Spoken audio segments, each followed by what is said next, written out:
আমি ওনাদের মেয়ে। আমার যমজ দুই কন্যা টাপুর এবং এটা ভয়াল সিনেমার বেস্ট সাপোর্টিং ক্যারেক্টারের জন্য। আপনার পাশে দুজনকে দাঁড়ানো আমরা দেখছি, দুজনকে আপনার মেয়েদের সঙ্গে মিলছে, আপনার কি সম্পর্কটা কি? আমি ওনাদের মেয়ে। আচ্ছা, আপনার মনে হচ্ছে ওনারা দুজন জন্ম। তো আমার যমজ দুই কন্যা টাপুর এবং টুপুর।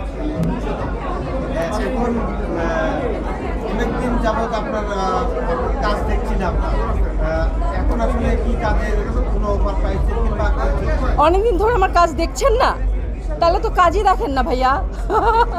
আমার মাত্রই একটা ডেইলি সোপ শেষ হলো, যেটা দীপ্ত টিভিতে করেছি মাশরাফি জুনিয়র নামে, এবং 1230 পর্বে, যেটা বাংলাদেশের সবচাইতে বড় ডেইলি সোপ, বড় সিরিয়াল হিসেবে কাজটা মাত্রই শেষ করলাম। এবং এটা অত্যন্ত পপুলার একটা সিরিয়াল, যে মাশরাফি জুনিয়র দর্শকদের এমন কথা আছে যে আপু এই সিরিয়ালটা না দেখলে রাতে ঘুম আসে না। সো আমার মনে হয় যে এই সিরিয়ালটা যথেষ্ট জনপ্রিয়, এবং সেরকম একটা জনপ্রিয় সিরিয়াল আমি মাত্রই শেষ করলাম।